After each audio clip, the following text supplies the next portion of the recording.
time to get ready and load out. These are my final rounds. I better make them count. It's hell out there, boys. Let's do this.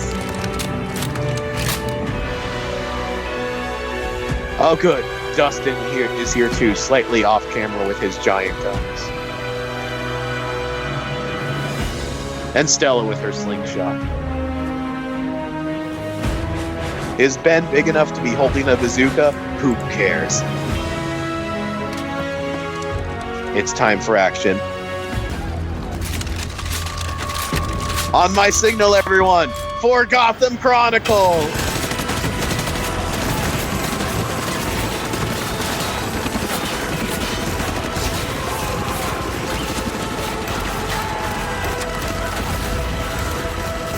Na, na, na, na, na.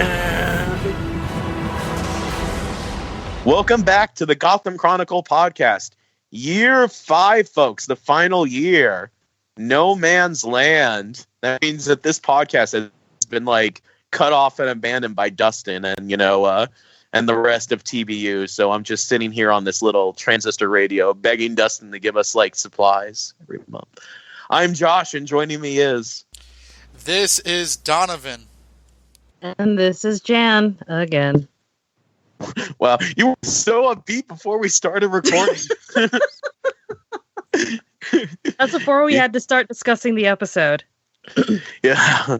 Wow. Okay. Well, before we get into the episode, it has been a long time, folks. How have you? Let's tell listeners what we've been up to since Gotham ended in May of 2018, a whole calendar year ago. Well, let's see. What have we been doing a whole calendar year?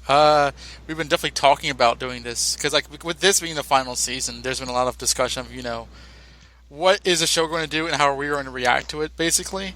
We've had ideas to do things, and I think this is the most anticipated year of podcasting in regards to this show. So. Oh God, I did a department shift at my job, so now I have a whole new thing that I have to do there. So everything's been super stressful, and I've been dying inside.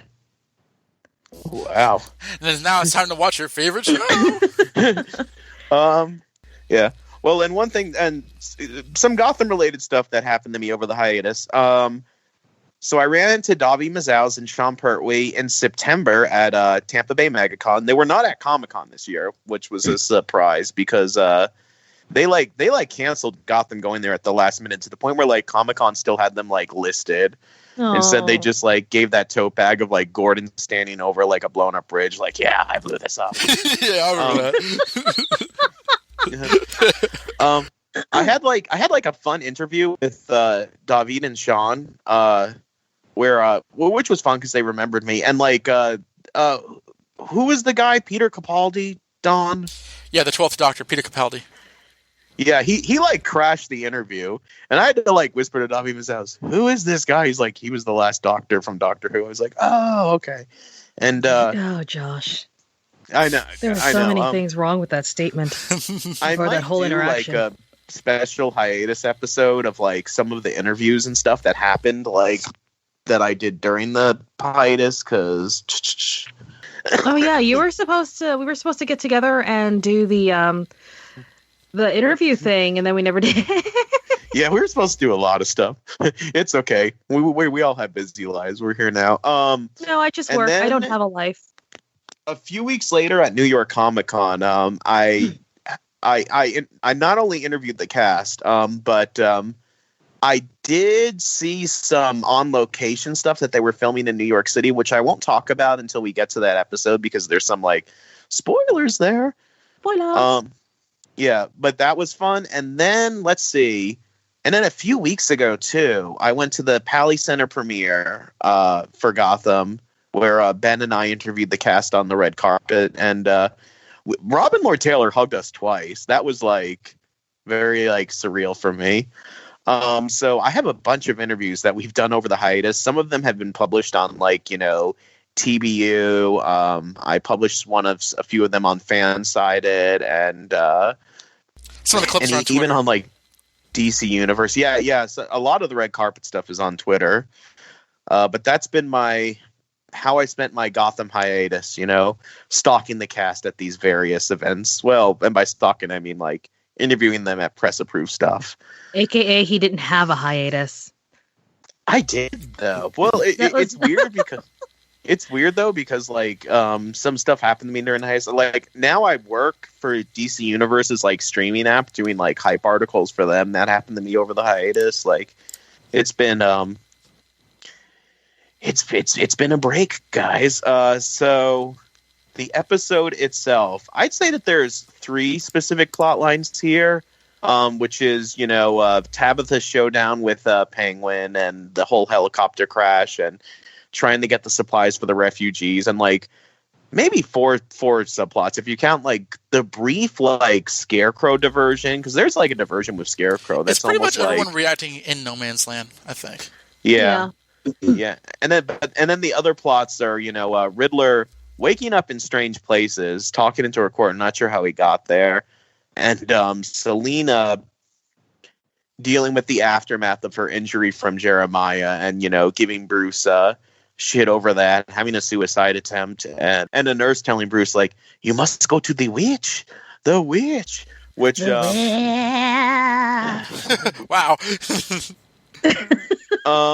I think we should talk about Tabitha's death first, because that's the biggest takeaway from the episode. I feel like the premiere's lasting effect. One thing that is interesting about that is I know somebody on crew on the show, so I heard about Tabitha's death in like September, so it was in the back of my mind this whole time. But like, so if you're a detective, like if you're not paying attention to the promo stuff or whatever, it comes as a surprise. But if you're like following Gotham on social media and all the new stuff really closely, Tabitha's death is like one of the worst kept secrets ever, to the point where like at New York Comic Con, they were like talking about what everyone's going to be doing this season.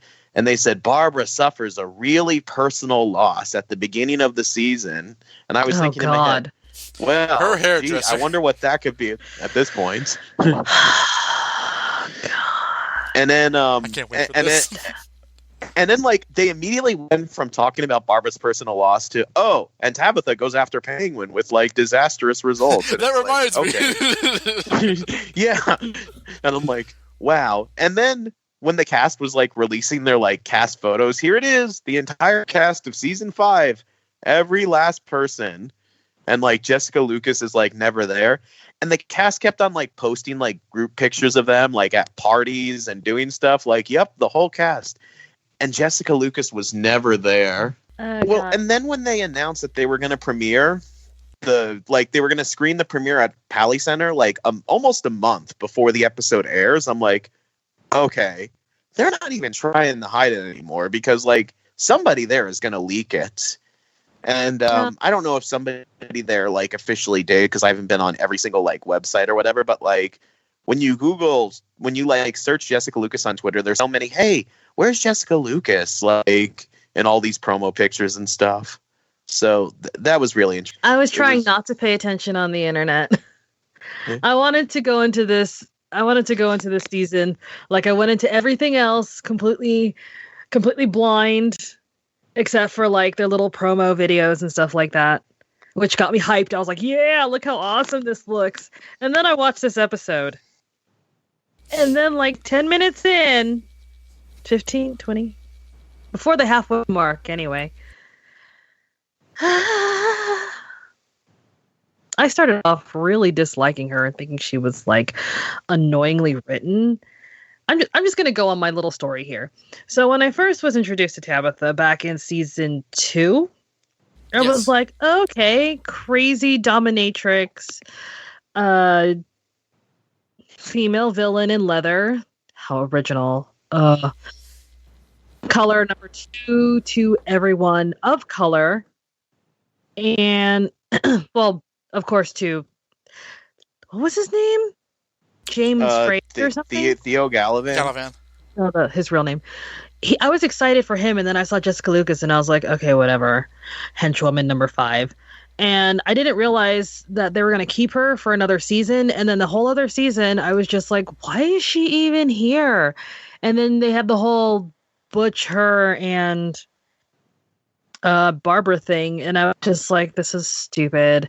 And then there was like, but she started to grow on me because I could see she had that storyline. She had one of my favorite story development lines. She was raised to be like this unfeeling, crazy, psychopathic bitch person. And then through her relationships with Babs and Butch, mostly Butch, because he actually treated her like a person versus Babs, who treated her like an asset because she doesn't know how to have friends. Butch treated her like a person of value to her, not someone that he could use, but somebody he wanted to help and support. And with that, she got some amazing character development and amazing character growth to the point where she realized that Babs was a piece of shit to her and, electrocuted her to death. And we never saw Barbara again. Exactly. That's and what the I show said. became amazing. But no, then we go into season 4 and she's like, see you on Monday, and then she's gone for 3 episodes. Yeah. Yes. And then of course she's like, and my friend pointed this out to me when I was talking to him. He's like a huge fan of the show. He said, I wish she was something other than just a supporting character for white people. Because she was her brother's support as his number 1 henchwoman and possible buddy. Let's not forget about that, yeah. And then I totally interpreted that line something differently. I thought she was just trying to make that guy uncomfortable. Like I don't think that like she and her brother had sex. no, they banged. That was very obvious. That was telegraphed a mile away. Yeah. Anywho, so she was number 2 and sexual companion of her brother. Then she went over to Butch, and then at that point they were kind of like both number 2, so it was like whatever. But later then she went back to what's her face, Barbara, who she started boning after her brother boned her. And then became her love interest number 2. So she was basically in the same realm of like something like a comfort zone. So I was like, okay, whatever. They're just going to keep writing her like this. And then they threw Butch in there. It was like a complete wrench in that whole cycle. And then she started to realize how develop feelings and everything for Butch. And she started changing. But then then the guy goes, yeah, and then she's like a love interest for Butch. And I was like, well, you're not wrong. But in my eyes, I was also watching her grow into like a fully well-rounded character. I mean, yeah, she kept making the same mistake of going back to Barbara, who was just using her as a tool, but she was actually like speaking up more, giving like better ideas and stuff. But she was also of the whole being trained to just basically like, this pisses me off, I'm going to murder it. Do you know what I mean? But she was trying to do it in like she could actually hold off on it, but not because it's kind of like, first she was not doing things because Barbara was telling her not to do them, but then she was speaking up against Barbara and becoming her own separate person in season 4. And I was just like, this is amazing. And then of course at the end of season 4 they dropped the bomb of freaking Penguin shooting Butch in the head, which totally transformed everything to Butch being her love interest, not her being his love interest. And then they do everything at the beginning of this goddamn episode by shooting her or stabbing her and killing her just to put her back in that number 2 position to further freaking worthless, boring, never changing Barbara Keene's storyline. This woman has no point in this series. She if you removed her from the entire series, nothing would be different. I don't know about that because I feel like and you're gonna like throw me off a bridge when I say this, but like Okay. I feel like she humanizes Barbara at various points. Like she's one of the few things that Barbara cares about. Like at the end of that episode that we all hated last season with like the glowing hand, where Barbara was gonna like keep the hand, but then when she saw that it would like that Tabitha would die, she chose to like. I was talking give it about up. Babs being removed from the series, not Tabitha.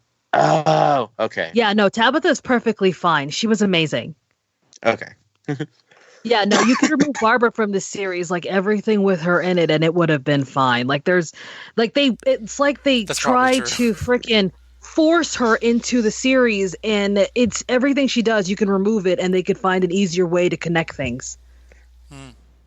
There's not one situation that I have seen in this series that she is absolutely necessary.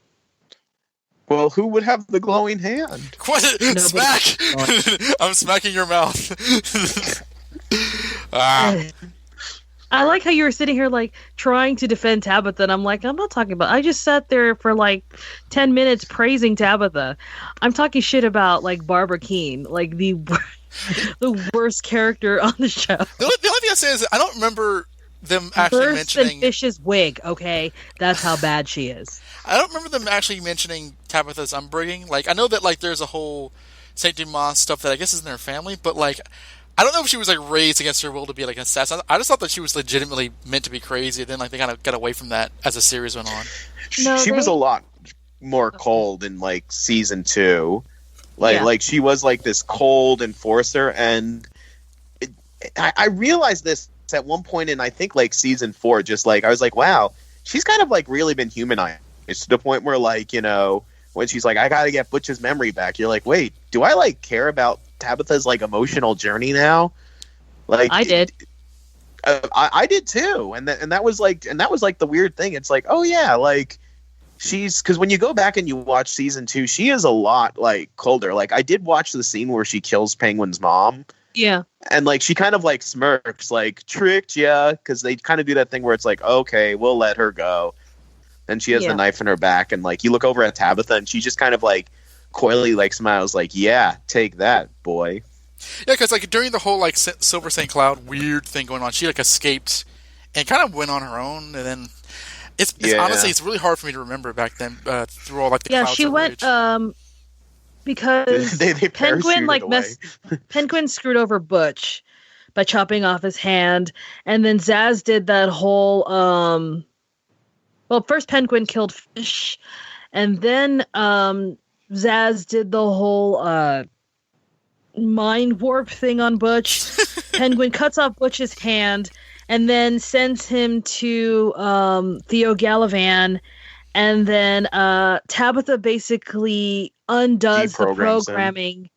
And then after everything is done, she goes over to where Butch is in Penguin's mansion and is all like, yeah, I'm going to squat here for right now, and basically sits in his lap like, yeah, this is my place now. Like a cat. To kind of get into the whole, like you know, because there's a lot to talk about in this episode, I think, just generally in terms of the season. But if we're going to knock off Tabitha's demise in this episode, when I saw that, I was like, this. Here's a talking point right here. I don't know if the show necessarily does character deaths well anyway, so I don't know what I was expecting. I do think in this episode, I feel that like what we got of her character was decent to her character. Like it wasn't just like, you know, there was like one scene and then she goes off and like when Barbara shows up she's dead. Like it's like we kind of follow her until then. I do think that like I was watching this scene again. I thought, you know, there's a lot of sort of like histrionics, and I don't buy that she can't overpower Penguin. Like, you know, if he has a knife holding over her head, like it's like kind of laughing. I thought she might have headbutt him or whatever, but okay. Sorry. I mean, I don't know. Do you disagree? I was going to say maybe disagree she was because she is a fighter. Mm-hmm. She has a fighter's physique. You don't have to look like Jason Momoa to overpower Penguin, who doesn't fight. He just shoots things. Well, and he can barely walk. It's not like he's lifting weights. No, I was going to say, like, I would have thought that, like, she would have, like, Like the way he was like, I have a knife, wahaha, say goodbye to Butch. I felt that in that time space, she would have like headbutted. Oh, you him or felt that something. she could like disarm him? Yeah, I felt that she Yeah. could have. Yeah, easily. Yeah, she could have. Say But that hello wouldn't to have worked in Butch. Barbara's and Maroney favor, too. and we have to like totally support Barbara's storyline, the woman that no one cares about. Well, that's the thing too. Yeah, I mean, they kind of prop up, and I was really trying to get into this last season with the whole, you have the power of Rachel Gould malarkey. Is that like? Jesus Christ. I feel that this show tries to have Barbara be set upon as this sort of like, I don't know, like icon of badass womanhood. Work that out too. And I think, and like fridging Tabitha for her sake, like which is a really bad trope in and of itself. I mean, it was cool that like they did that to Butch for Tabitha's sake, because you don't necessarily see that all the time, and you were expecting that. But like going right back to like, oh, this is actually Barbara's story. It's just, and honestly, if we're being brutal with ourselves and these characters, when they're being kind of reduced to let's put the whole Butch and Tabitha thing behind us, that is kind of them just shooing them away in the background because they weren't wholly necessary characters. But at the same time, people don't talk like that in real life. I mean, the big was a douchebag, so he could. But like, it is kind of the show saying, what do you think Barbara was gonna say? well, yeah, it's the show telling us that. I don't know, like, what I was expecting really, because I felt that like, there's no reason. I didn't see a reason why either Barbara or Tabitha were still in the show, so it didn't surprise me one iota that she did die. But it was sort of like, well, the show's not really making this to be. I guess at this point, I'm kind of burnt out on expectations that. I agree with everything Jan is saying. It just didn't rile up as many emotions, and I'm saying somebody who's like lusted after the actress the entire show. At this point, I was like, sure, she like sure. So, okay. I knew in my heart of hearts that something was most likely going to happen to her. I just didn't expect it to be in the first episode. Like, that's what got me. I guess they're just like, okay, well, we don't need to write her anymore. Boom, gone. And I'm just sitting here like, this would have been so much better if she was around. And like she doesn't go to check up on Selena or anything. Like, there's so much stuff they could have. Well, I guess because they got cut for time or whatever. JK, they just don't care. Well, but there's so much they could have done. That was one of my theories because of the episode count. What? That was one of my theories, actually, was that because of the episode count that they rushed it. Yeah, but the point is there was like so much there was left to explore with her before the show ended. Like, she could have just lived on, basically. I think you could have killed off Tabitha, but it could have been in a way which kind of spoke to like the show's continuity. Like, she's been in the show like since season 2, so she's a long running character. So if you're gonna, it goes like, you're right. When she dies, it all goes like, oh no, how's Barbara going to feel about this? It's not like, yeah, they pan right over. She just walks in. She's like, no, and I'm just like, she was. And my least favorite thing about that was, I don't care. Her I'm last realizing words, something now too. Well, her last words are that would have been. And I don't like that at all. I really did not like that. You know what would have been more emotional too is like, okay, so Selena has her suicide attempt because she's, trying to deal with life without her legs. If she would have found out right before like the suicide attempt, like, oh, we just got word like Tabitha's dead, that would have been like Selena's breaking point too. Like, Tabitha's dead, and if I would have had my legs, I could have been there to help her. That would have been nice to get like Selena's reaction. That's the. But Josh, there'd be no time for the witch. The witch. So one of my theory when I first like heard that Tabitha was dying, I was like, wait, already? Because I felt like in the season finale they like set up this revenge. whole thing like Tabitha versus Penguin revenge, and then like first season, nope. So. And I'm guessing that was what their plan was, because when versus Penguin again. Yeah. Well, also that made Barbara so mad to like, okay, that's it. I'm going to kill every man I see, which they completely erase in this episode. Like, they please probably leave my saw house. the reaction to that. Yeah, like. Yeah. And they can buy time in there but that's how Well, they get their money and Barbara and their leading the supplies. League of Assassins. She's not they're stupid. the League of Assassins is at Tabitha's funeral, but you would never know that season 4 happened. Yeah, she doesn't send any of her friends Barbara, to help Tabitha out. Like make sure that she knows she doesn't go off half cocked or stay on, watch Tabitha and tell me where she goes. Like there's none of that. Like they're like you don't see them until the final. When Aaron Richards is screaming at our faces. It's like, oh yeah, that's the thing. Yeah. I will rip his beak off. I am the demon's head. So you sons of bitches. Please stop saying that quote. I hate it. Josh, why do you hate me? We're supposed to be friends, and you're sitting here saying things to purposely hurt me. But so when they wrote that scene with Butch dying and Penguin and Tabitha, oh, we're gonna get each other next season. When they wrote and filmed that scene, they were probably intending on having a 22 episode 5th season. And then, they weren't sure if they were getting renewed. Then they were renewed. They were told 10 episodes. They were eventually given 12, but they were initially told 10. So I'm thinking that once they found out that they had 10 episodes to basically end the series, not just for a season, but to literally end the series, they decided to clear the decks, and that's why Tabitha was killed in the first episode out. Either that or the fact that Jessica Lucas said, you know what, I'm doing one more episode and that's it. So let's end my storyline. Because if we're being I don't feel like she would only do one more episode though. Yeah, I don't know what. Because last year they kept her out of so many things until the very end, where Penguin's plan came into fruition, and then it elevated her to another level of character.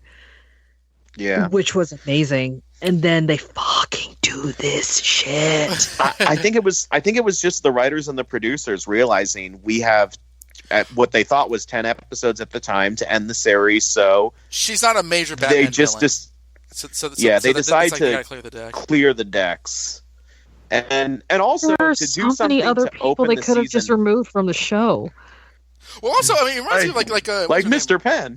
What's her name? Tess Mercer in Smallville. They kill her off in the finale, right? Because she was not a major Superman character. That was a finale, though, not the opening. Was the premiere of this last season? Well, and I think that's why they did this too. To basically make the opening to give the opening something shocking. So it accomplishes two things. It gives you something shocking for the opener of the season, and it clears the decks for the rest. And then gave you one thing. It was not shocking. It was obnoxious. I was shocked. I was not shocked. I was just sitting there oh, God. Really? Not oh, my God, they killed... No, because honestly, everything was undercut by the... when they panned the camera over to frickin' Babs, and I was just wow, okay, I see why they did this. I do have I wasn't to say, thinking oh my gosh, poor Tabitha. I was thinking, really, you're doing their Babs plot again? As much as you don't like Babs, I do have to say my favorite shot of the entire episode is when Babs has that "I'm going to kill you" face, and Penguin turns and looks at her and sees that she's there, and Penguin's face changes to "Oh shit!" Run, homeless guy. Yeah, and he runs away whoop, whoop, whoop. I'm in trouble. He does the running in the same background from Scooby Doo thing. Ha ha ha! I killed Tabitha. Penguin, you might want to turn around. What am I going to turn around and see? That when Barbara, I'd like to see her try. So yikes! Well, I mean, I'll talk about Penguin in a little bit, but I think it just to kind of finalize the whole Tabitha scene. To me, it's not so much killing Tabitha because I just never expected her to make it to the finale exactly, but it is the instant oh no, poor Babs thing. And Babs she is not a sympathetic character, and Tabitha was more sympathetic. That it does. Yes, it just goes back to that kind of disingenuous sort of oh, her best black friend is dead. Now let's feel bad for her. It's this is not great. It is weird that Tabitha's the sympathetic character when you go back to season 2, where Yeah, because she's had all of that character growth over 2 She was going to sacrifice a little boy to a cult. She killed an old lady. That's what she was raised to believe. She thought that everything she was doing was fine because it was for her family, until her family betrayed her and gave her the first eye-opening experience, which allowed her to move out and go for herself, except she didn't know how to do that until, her relationship with Butch and Babs. Like, Babs, was the parallel with her family that she was used to, which she was safe with, which she kept going back to. And then Butch was like actual freedom. Like, I'm here to support you. We should leave. We should do what we want to do. We shouldn't listen to her. She shouldn't be telling you what to do. You're strong. You're beautiful. You're smart. You're amazing. I will be your number 2. And that didn't happen because... Yeah. Well, I don't know how... I'm right there with you. Like, I feel sympathy for Tabitha, and, like, I was emotionally connected. Yeah, I was emotionally connected to her, but it is weird to think, like, oh, yeah, when she was first on the show, she was this, like, heartless killer. Well, I don't know how sympathetic she became over the season, but I do agree that, like, Butch did tell her, you don't need anybody else, although I'd like to be with you. He did encourage her to solo out, and that I do remember. I'm not going to contest much more because it's been a long time. I feel like her as a character needed someone to tell her, and also, I'm not saying that she needed permission, but I do believe that she needed to hear that she had permission to do something else, because sometimes you don't think about it until someone tells you something. You know what I mean? It's like someone tells you something like, oh, I didn't even think about that. Brings the idea to her. Yeah, he implanted the seed that helped her grow, which she really needed. What was the other thing? And also, I feel like it would have been better if, like, it wasn't an immediate cut there. I mean, I understand why they did it. They were trying to get that story across super fast, but if... like, Babs came a little bit later and then just found the body laying there or something, that would have been better for me, because that would have been like the gravitas of like, oh my god, she's actually dead, and that would have like gave us a focus on her specifically, versus just shifting to like, oh, it's Babs and Penguin, and then we're just gonna forget all this stuff. I agree. That would have been a lot better. That felt really disrespectful to the character, and it just makes me feel like they honestly didn't care about her. I just see that this show cares more about... I think the show cares more about Erin Richards more than anything else. I love Erin Richards. I think she's amazing, but the character is a piece of shit. Yeah, it's like... I don't know if the audience that cares that much about Barbara King as a character, but the show clearly loves Erin Richards. Kind of like how Smallville loved Kristen Crook, that they put her over. So it's like, we must follow Barbara's journey. Barbara, like whatever. Erin Richards is great. Barbara's gonna end the show just like Kristen Crook did. Every season, she has no character development. She has no change. The only thing she changed was from being like scared in her apartment to like trying to murder everybody. But she still has the same exact like attitude she had at the beginning of the series as she does at the end. Even when she had superpowers, like Rachel goes like, "You didn't do anything with my powers. I'm the queen of this, suburb or whatever." And it's like, okay, give me the powers back. No. Exactly. It's like, you could... yeah, so we can go take over the world. I need to take over Gotham. I am wondering if the backlash to, like, what Barbara does at the end of season 4 was, like, so big that, like, they walked it back, like, so much here. I think it's evident, because that was her final scene, and, like, there's none of that in this. Yeah, the reason they took it back is because they realized if they did that, there wasn't like they'd have to hire more female actors. Well, take that. Because then they'd have to have like female liaisons to her for the food, versus having a man go in there and then basically be at their whim. I want to bring that up real quick. And it's time to do it. In this episode, it's been no man's land for 3 months. They're running low on supplies, ammunition, whatever. And I'm just going to say that I have a feeling this won't change. You see a little bit with Lucius when you first see Lucius, like his sleeves are rolled up, he doesn't have his like, blazer on, and his hair is a little longer. Generally speaking, though, I don't appreciate how like these people need help. We need to help them. And you see how all these poor people, but Gordon and Bullock are like all suited up and like their buttons are all collared and they look fine. And Gordon's hair is so combed and he's cleanly shaved and like he doesn't look like he's worse for wear. Like, and everyone at Barbara's nightclub is all like fancy dressed. It's like there doesn't seem to be any like sort of like loss of power or anything. Half the time. Well, the electricity still works. Sometimes, yeah. Well, it goes back and forth. I mean, I get the fact that it's a development. Like over the course of the comic books, No Man's Land got worse and worse. But like, I don't appreciate the fact that like it doesn't look visually that the characters are going through much. I think they don't look like Walking Dead. Yeah, Gordon looks fine, and it's like Gordon's not necessarily rich, so who's cutting his hair? No, I'm kidding. No, all right, Bullock, like, cut me. I feel like what they're trying to do is to also, for the police especially, kind of show that they're still like they still have some semblance of control, and part of that is also looking clean. Because there are like, I'm pretty sure they have like a laundromat or something somewhere. Although like the poor people aren't using it. Yeah, they don't tell them about that. The way that this show like they is so actually pick the about people off the streets and they're actually poor though. The way that the show is so confused about what time period is, they probably have like those like washboards that they put their clothes in. Wow. Well, that was the thing too. But they have the flip phones. I'm pretty sure they have the coin operated. I know. Well, Gordon does say that, like, so most of the people who weren't able to make it out were the poor and unfortunate. So a majority of their refugees are the lower class. That's it's not just regular Gotham people. That said, like, yeah. Although you would think they would have like, I mean, that's not very. They could have like looted stores, clothes, but also I don't think it would have been translated well that they were actually poor visually. I just think that like it wouldn't hurt to get Ben McKenzie out of that jacket and just have his whole rolling up his sleeves, like Lucius wasn't in the first shot. Like a little bit goes a He'll long look way. like Ryan from the OC. Lucius is. He clearly didn't like pick it or anything. It looked crazy.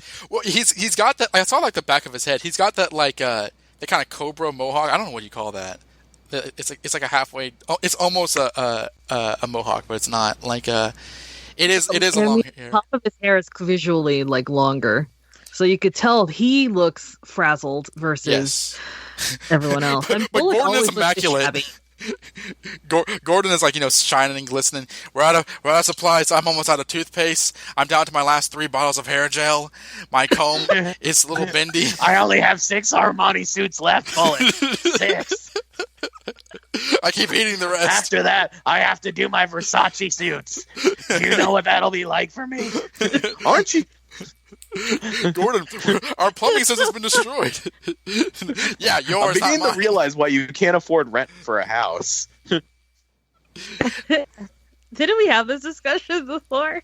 But it's which by the way, at the red carpet thing, like I asked Ben McKenzie, I'm like, Are we gonna get a home for you this season at all? And he got really, really sad, and he said, "No, there's no homes for anyone. It's No Man's Land. There are no homes. I'm gonna end the show without a home." Can you believe that? What does it take? Like, I'll post the video on Twitter or like, and he fell to his knees and sobbed. Yeah, and he's like, "Come on." Of the show should be him walking to an apartment, just hanging up his coat, and is like, "This is my home now." And he just like cocks his gun, waiting for someone to come in and take it from him. You fade out to an explosion. More tea, Finley. Wait, so is he the butler? Wait, what's happening? Finley was Gordon's butler in the comics at his mansion. Oh, right. Well, oh gosh, like, what was I gonna say? You were talking about everyone like looking. Yeah, because I remember looking their best. I remember like seeing. I think that like it was like on the red carpet for like Deadpool 2. Like McKenzie was with Marina Baccarin, and he had a beard, and I was like, oh, it'd be really cool if like Gordon had a beard this season because in the yeah, or something like just some semblance that time has passed. But I really honestly, wish he had a mustache. The only character who looks like that 3 months have passed with notable change is Nigma, because his hair is like, Arkham City length Nigma, or like, Light from Death Note Nigma, or I don't know. And Lucius. He's joining a British Lucius's boy hair was band. definitely longer this time. Yeah, that's true. Lucius too. And Harper's hair was Harper's hair. Her name is Harper, right? Yeah. Oh my gosh, she looked so cute with her little fro. I was just like, yes. This is what I queen. missed. Yes. Jan geeking out over people's hair. No, it's really rare to see people wear their natural hair, and to see Lucius's hair being all natural and like a little bit bigger, and then to see Harper with her hair like actually styled in a cute fashion with the curls was very nice versus seeing someone with like a weave or a blowout. Like on TV. Fish Mooney. Oh God, with that really bad wig. I don't remember what Harper's hair was last season, so it didn't jump out at me immediately. By the way, Jan, did you Her see hair on was like Twitter, mine last season. Okay. Did you see on Twitter that her and Alvarez posted a selfie together, said, "Who wants an Alvarez Harper spinoff?" And I was like, "Ha!" And Jan called me crazy. Shut up. Revenge.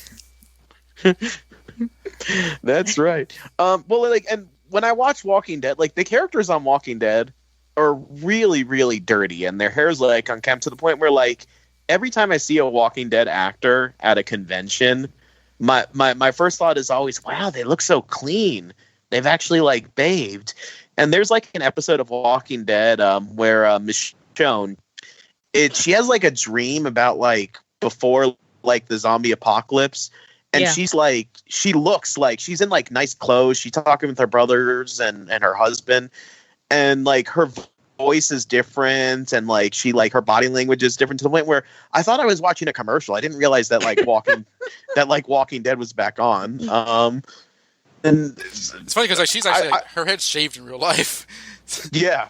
Well, yeah, but it was like, her hair was different, and her like body language is different, and her skin was clean. So Gotham can do Then that I saw now. her in Black Panther and was all like, "Who dis?"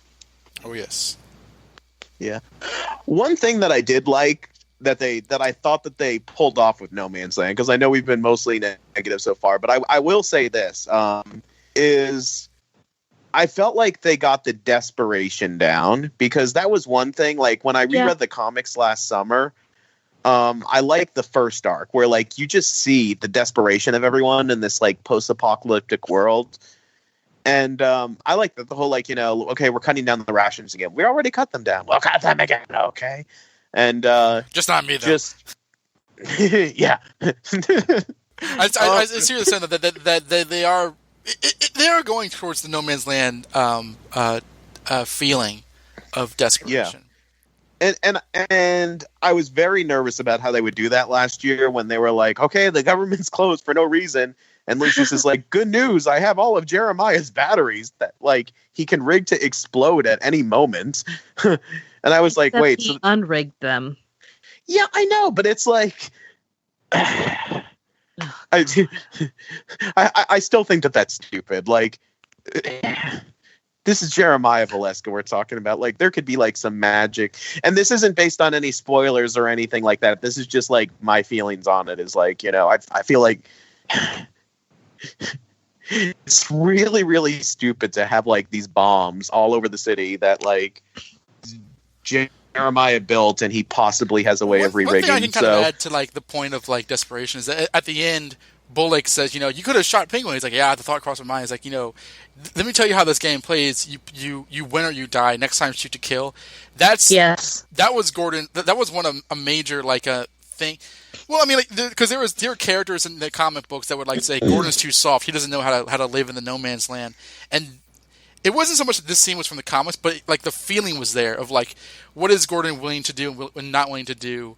Because no man's land strips you down to the basic bones of who you are as a person. I thought that was a good dialogue scene, and it made sense that Bullock would be the one to advocate for that because Penguin.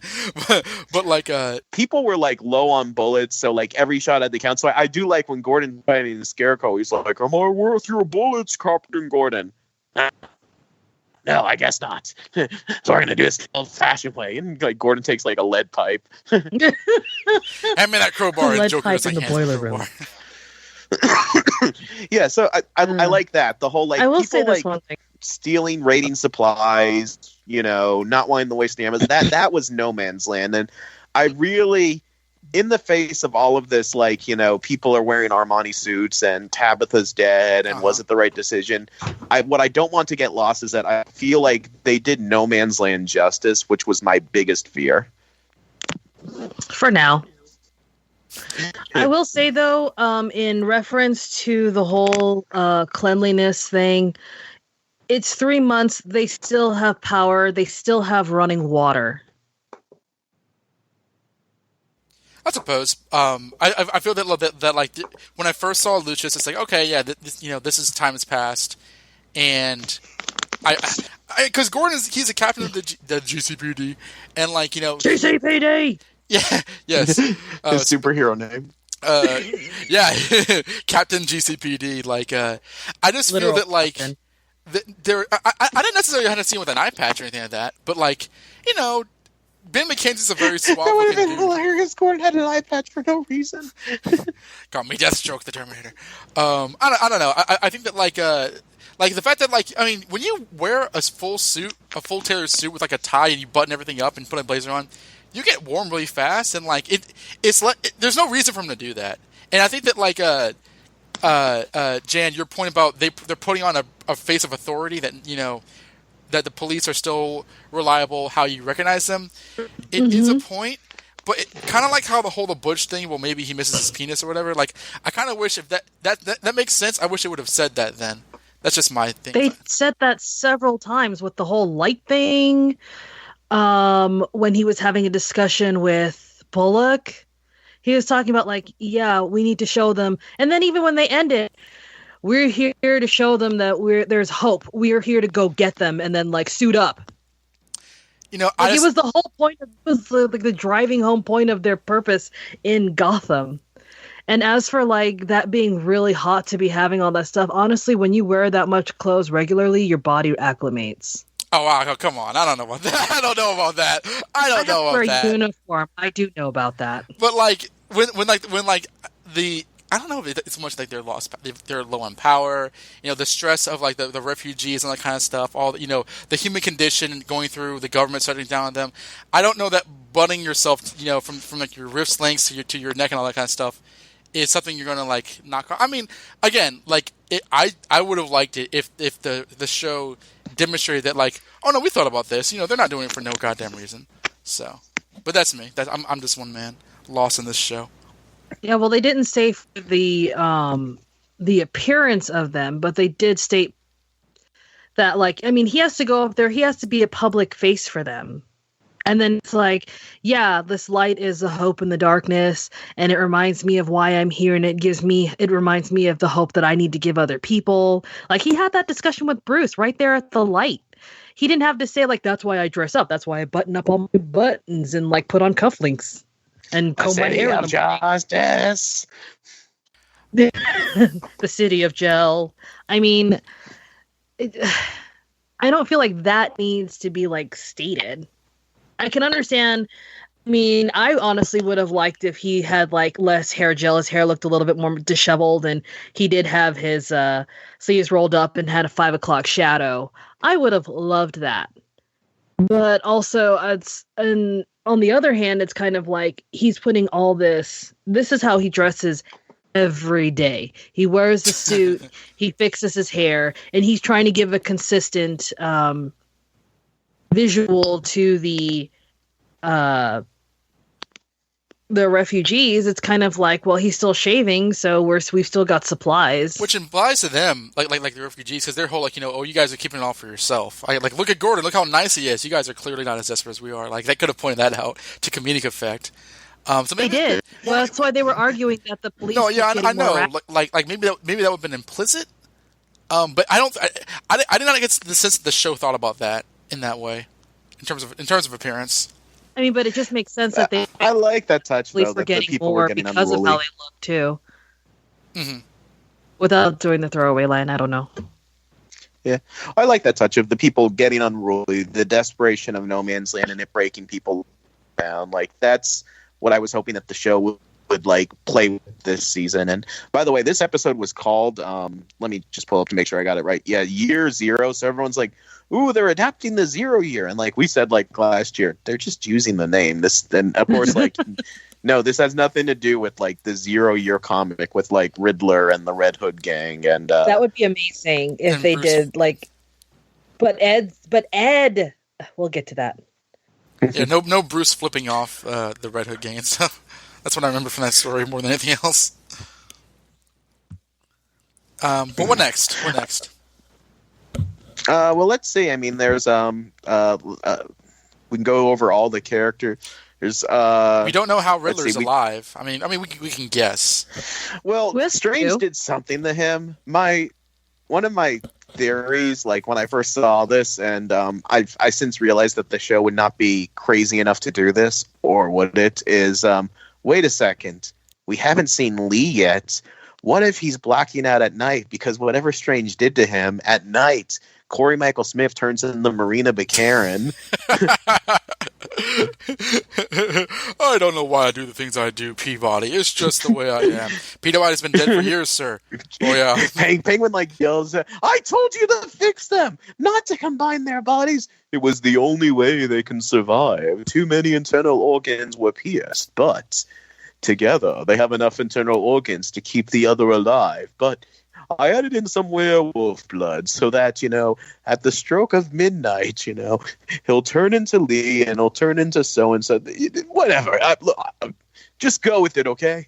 It's the final season. We're just along for the ride." Is it basically? He like wakes up in like a dumpster, like, "Oh, where am I?" And like Gordon like wakes up with him. "Get out of my house. I'm the only homeless dumpster sleeping guy here. Scram!" Well, I mean, basically. like, if you turn into Lee, so long to make they could never that be joke together. ever since I saw that scene. Good morning, sunshine. Yeah, it's a living. I cannot deal with you. But what do we have to say about? I mean, it's a mystery. It's like who? It's like the Eighth Doctor. It's like who am I? Or like what have I done to myself? That kind of thing. The Eighth Doctor? Yeah, and the Doctor, the American one. Yeah, in that movie, he does a whole dramatic "Who am I?" kind of thing that Riddler did, or what did I do to myself? Oh, okay.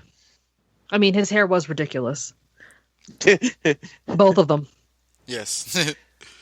Yeah. And it looks like he's ready to join like a British pop boy band. He looks like the manga version of himself. Which actually, if you read, because this is out in bookstores now, if you read like Batman and the Justice League, which is a manga by, I forget the artist's name, like everyone, he looks like the Bishi version of himself, like with like long hair. Bishi, there you go. I don't know. I'm wondering. I'm sure the fans on Tumblr would appreciate, and not trying to be disparaging. He just looks like that kind of like anime version of the characters in fan art. Do you need to be anime? Why you gotta judge him? He's just living his best extra life. Anime life is the high life. Yeah, I don't have that much to say about his plot. That was kind of like, oh, okay, enigma scene of him like not knowing who he is, and oh, he did know who he was. Well, I mean, like, oh, it was. Here's the thing that gets me that I really love about it. Though. I'm tired of him trying to figure himself out. No, he figured himself out. He doesn't know what's going on. He doesn't know what he's doing at night or yes, during but the day. There's a difference this time. I can't wait. He's the Riddler, and Ed is with him. So we don't know what Ed is doing. It's not the other way around. So you think like the Riddler is like the one we're seeing, and Ed is like the one we're not seeing? Well, yeah, that's what he says in this episode too. He's like, "I know you're doing this, Ed," and he keeps yelling like, "It's at the beginning. It was the Riddler tormenting Ed by leaving puzzles everywhere, and now it's Ed tormenting the Riddler, but not leaving any clues." And Riddler believes he's the smarter one. He's the more confident one. To solve this. So now we're getting to see the tables being turned. We literally saw the same plot in the Ford Focus commercials 2 years ago. Wait a minute. There's been CCTV footage of me driving. What kind of car is that? A Ford Focus. Yes, of course. Oh my gosh, you guys. I mean, but I No, know but you're that- saying that it's was like a still the twist on Riddler it, but like coming I'm to tired Ed. of just the variations of like Riddler doesn't know what Ed's doing. Ed doesn't know what Riddler's doing. He just this. When I first saw this, yeah, it felt like a retreat. Did you think it was like too familiar, Jan? I just like that it was backwards. I just like that he woke up in the dumpster because I was like, I can make a homeless cop joke here, and I waited very patiently to say it, and it didn't land the way I wanted it to, but that's Aw. okay. I guess we could talk about Selena and the witch. That got so many laughs at Like- the Pally Center premiere, and I don't think it was supposed to, but I was so glad it did because I felt like that was the stupidest line of, because I was watching this episode, I'm like, man, they're really doing a good job with this no man's. Oh, okay, there's a magic witch, great. Do you think And it then, was like- Ivy? Ivy? Well, what was the last time we saw Ivy? Like, was that last season? There's stuff out there that Ivy's in the next episode, and like, you know, between the promos and the stuff out there and like the screeners, like, I mean, She brought Selena back from the dead once already. It's basically semi-confirmed that it's Ivy, yeah. So I'm comfortable saying that if Jan wants to put that out there. I feel like it is. Like that's the only person without having to like hire some whole new rando. It's Ivy, who will now be played by Brie Larson. Jesus Christ! She flies in with her Marvel uniform because she's just like she's in the middle of shooting the other thing. She's like, "Yes, here are some plans." Ha! Make it fast. Go ahead and sue us, Disney. It's our last season. I dare you. Like, Disney's like, do we own Fox now? I don't even know anymore. Like, I mean, it would be like more Poison Ivies in a single series than like there are Doctors in the modern Doctor Who. Yes. I actually had to. It is paid in list in the next episode. The casting's confirmed. What'd you say, Jan? I had to spend like 5 minutes explaining to someone why they recast her twice, and I was like, "Well, the first time they just wanted to be perverts, and the second time they actually wanted better acting." When they wrapped the series and they did like a rap party, they had the first Poison Ivy like come to the party, and like she's like grown now, and I was like, "Oh, that's nice that they invited her." You're so tall now. And you don't look like a bee. What was your name? Claire Foley? Claire Foley? Hey, let's order another few episodes just so we can like recast you again. It's been millions of dollars for. Oh yeah, she is. Yeah, she is older. I see her now. She's the same age. She's the same age as Davia Mazouz. Link? I just googled her. You can kind of see like her immediately like Well, and there was like pictures of her at the rap party, and I was like, oh yeah, she does look strikingly older now, but like that makes sense because we haven't seen her since season 3. Yeah, I guess she had her growth spurt, like, because like, she looked the same to me until season 3. It's like she must have had her growth spurt like right after. Did she mean season 2? No, she was in she's season at 3. the very beginning of season 3 when she like says like to Fish, "I'm gonna tell on you." Oh, and, right. In her Bumblebee outfit. It would have been cool if there was like a moment where like Ivy was on like a vision like quest or something, and she sees like a version of herself, and it's like Claire Foley, and then another one who's Maggie Gaya. But yeah, they can't do Claire Foley anymore. This is what you would have looked like if you didn't go through so many spurts. Her hair is long. I would like to see her stay on the show. If she was going to like. I mean, I do remember our conversations on her like acting proficiency, but like it would have been cool to have the final season be like, you know, the kids have all grown up, like Degrassi or something. But speaking like of she the suddenly kids, reverts to her original form. Once Bruce like removes like the stone from the sword or something, it's like, you did it, Bruce. The spell is broken. She's like a Digimon. I'm now back. Oh my god! I'm now back. And like Tabitha's like, and I am alive. And Gertrude Cobblepot's, and so am I. And Tabitha's like, I'm sorry I killed you. Oh, it's okay. Come, let's have some Greek food. Oh. And then she hugs her, and then she stabs her in the throat. Good, because I hated that character's voice. And Thomas and Martha no, were like, I meant like the mom stabs Tabitha in the throat, and we're just like, okay, fair is fair. na, na, na, na, na. And then Gordon's like, "What are you gonna do?" I ain't touching that.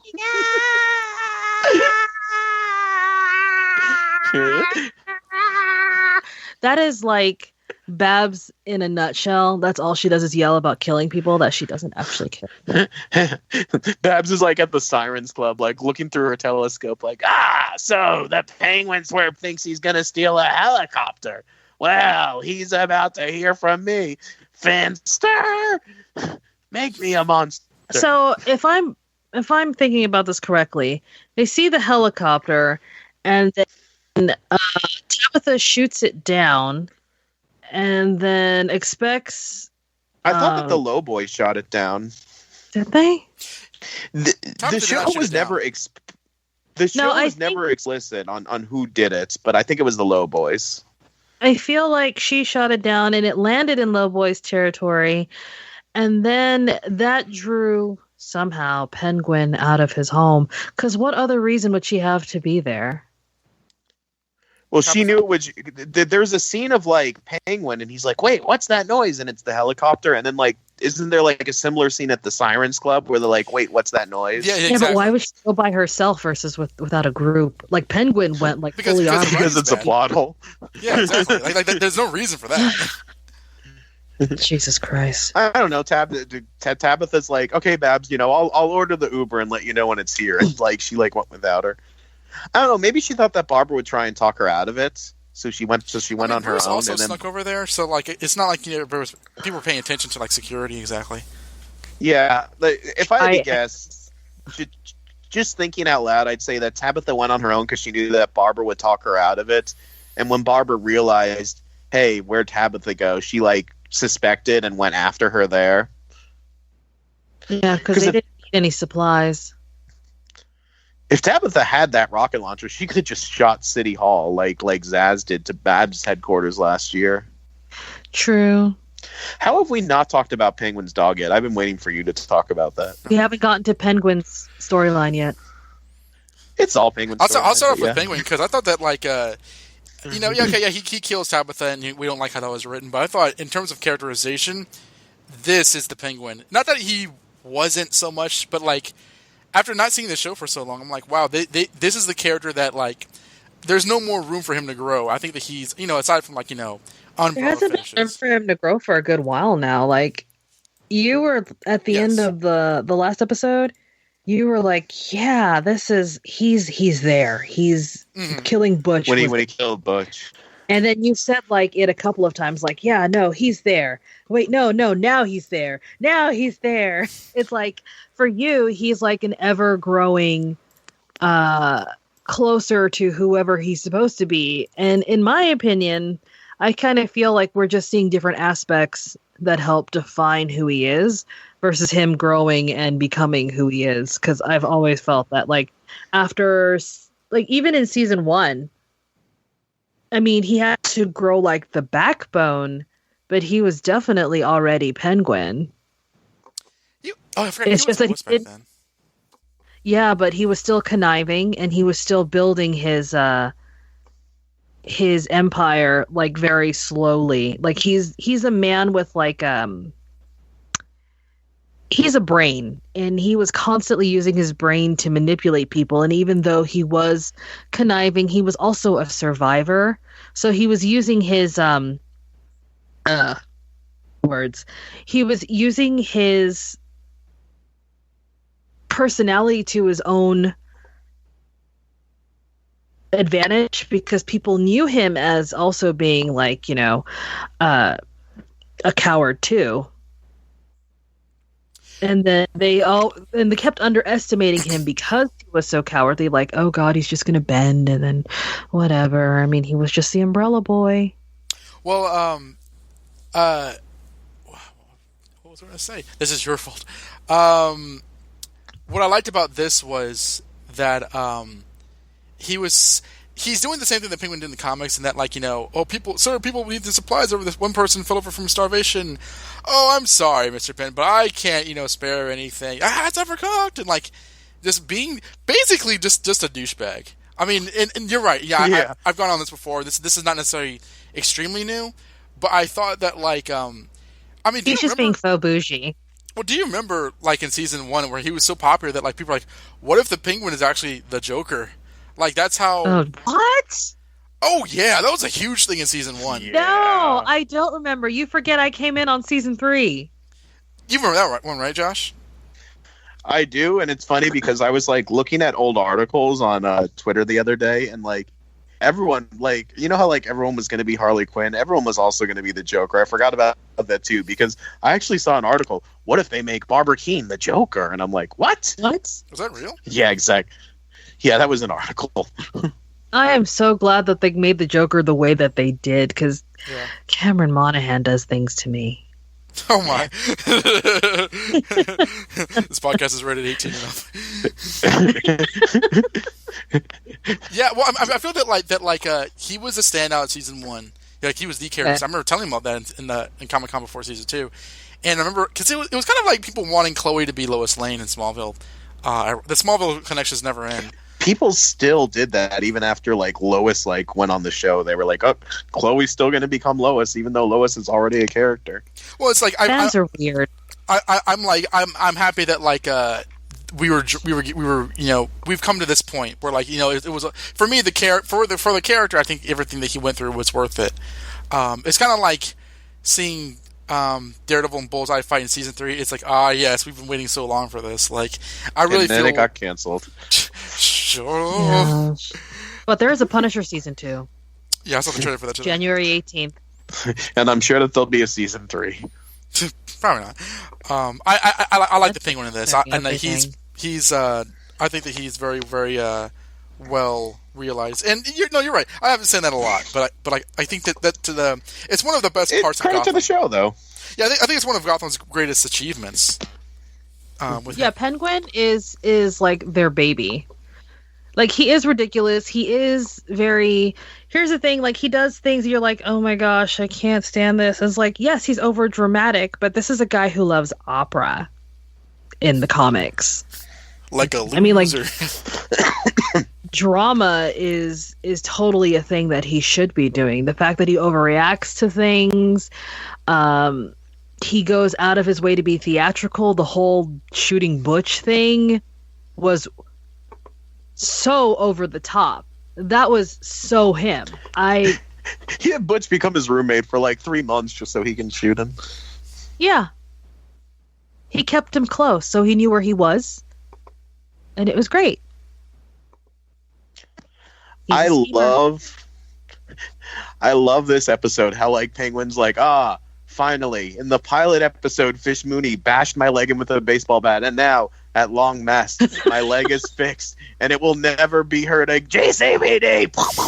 Yeah, basically. Sorry, Oswald. I thought I saw Mario on. And that was violent too. I mean, like the sound effects and like the zoom into like the bone bleeding out, and then Robert Lord Taylor's like girlish. Like he's back at Rita Repulsa's palace again at the end, like, I just had this fixed. I'll get that Gordon Rangers. I'll get him next time. Gordon Rangers. Oh my god. I do like the fact that Gordon was like, I was never going to make that deal. I was just giving you a chance. With my precious, precious gun. Yeah, they needed those supplies, though, for the 6 weeks. What about Bruce, we gotta let Jan talk about the dog. I've been waiting for this. Sorry, go ahead. Dog was so cute. Such cute dogs. Dog's cute. Do want pets. Pets doggo. Named Ed. Edward. Oh, she's a good boy, got the steaks. Wait, what if Strange made it so that Nigma is turning into the dog, and that's why we don't see them in the same place? So when he goes to sleep, the dog puts him in the dumpster. The dog goes in the dumpster, like, to look for food. Then he wakes up as Corey Michael Smith. This isn't Manimal. Or Tequila and Benetti. For any podcast listeners who think that I'm being serious, I am not. I don't honestly believe that that's what's happening, but if they've been watching this, if they've been listening to this podcast for the last 5 years and they think you're serious, they need to stop listening. But leave us an iTunes review first. But what if he turns into the if you're listening, if you're looking for a podcast, about critical discussion of Gotham and all that it means, listen elsewhere. This is just a bunch of frat people, joking about frat people. Yes. When I look at Donovan, I see a frat boy. Now let's start branding each other and crunching cans. Chug. What is it though? Yeah, well, I mean, Penguin needs something to love. Martine's gone, so he needs something little. You told me there was a dog. I thought you were joking. Oh, you really did? Yes, because you're like, wherein she gets a dog. I was like, well, everybody knows I love dogs, so I guess he's just saying that. Because the only thing that would be better than Martine would be him having a dog. Penguin's friends are like Jan's best friends. Are they? Well, if you named the dog Martine, I wonder how that Martine online fan would react. She loves the dog. Oh, God. She keeps on asking me if Martine's going to be in this season, and I'm like, he's not. He's not. No. Wow, you made a friend for life, my friend. She's cool. She's I don't think she listens to this, but if she does, hi, Caitlin. But no, she's cool. We talk on Twitter. I did like the whole thing. I did like that he named the dog Edward, because it was very how he was trying to separate himself from Ed, and then also show that Ed is beneath him, but also shows that he still holds that grudge and he holds it deep. If you know what I'm saying. Shut up. He holds that grudge against him, and by naming something that listens to him and something that he can baby and speak down to, also shows Ed is a huge part of his life, and apparently will always be, because you keep a dog, you have it for 12 to 18 years. That's a baby. He got a baby and named it Ed. What if Barbara does something to the dog as revenge? Oh, no! Who are the showrunners on this show, and who would write that episode? I don't think anyone would write an episode where they would hurt a dog. But that's the thing. No one would engender goodwill towards Barbara after that. Nobody. Yeah, you wouldn't be able to write her as Jim Gordon's wife or Barbara Gordon's mother after that, if they're still going in that direction. Which, God, I hope not. But they probably will. That's been teased in interviews, because they've been teasing that since the first season. There is a promo for the season. Oh, they'll get back together. There's a promo with them kissing Jan. And? Well, were they smiling? It was the Mad Hatter's plot. Now kiss him, Gordon. No, Josh got it. Josh. Yeah. Penguin takes off the. Oh, hey. That was one of the things that we asked at Red Carpet, because so my Ben says to Ben McKenzie, he says, why on earth would you get involved with Barbara Keane again? And Ben McKenzie says, big mistakes. Big mistakes. Bad choices. Very bad choices. Yeah.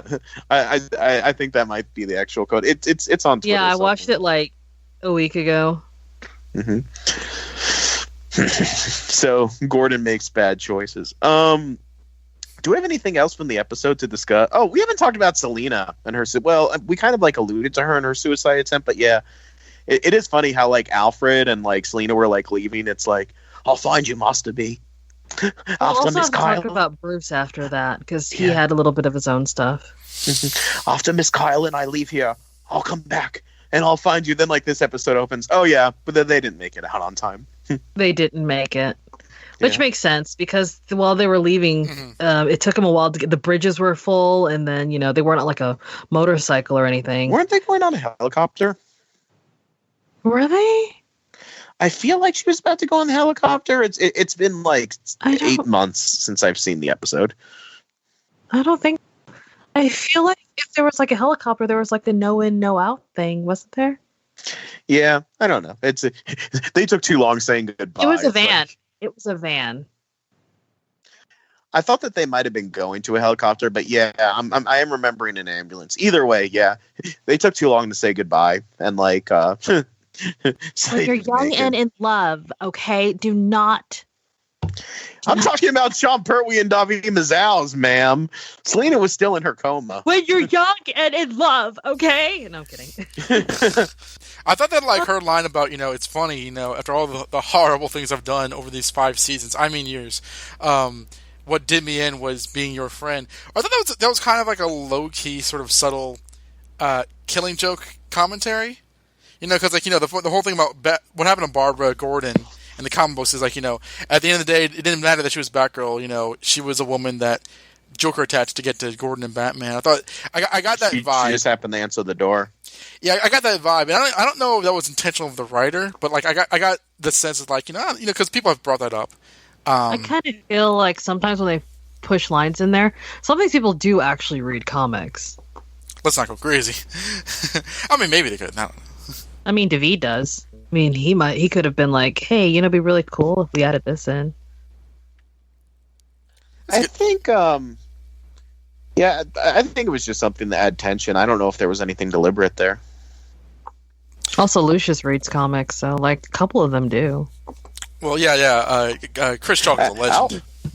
Sean Pertwee like bragged to Don and I. He's like, "Did you know that Alfred's middle name in the comics was like, and I don't remember, Percy. like Thaddeus or something."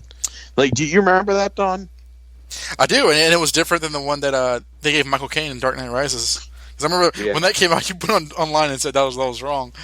That is so nice. What did you guys think about her blaming Bruce for what happened to her? I thought that was mean, but that's Selena. She's lashing out. That's fair. She was in a shit ton of pain. I was surprised she didn't look half dead. And when my dad us, came out of surgery, and he was like, when my dad came out of surgery, he'd been in that bed for like a night. I came in the next morning, and he was high on morphine. He did not look as nice as Selena did, or as lucid.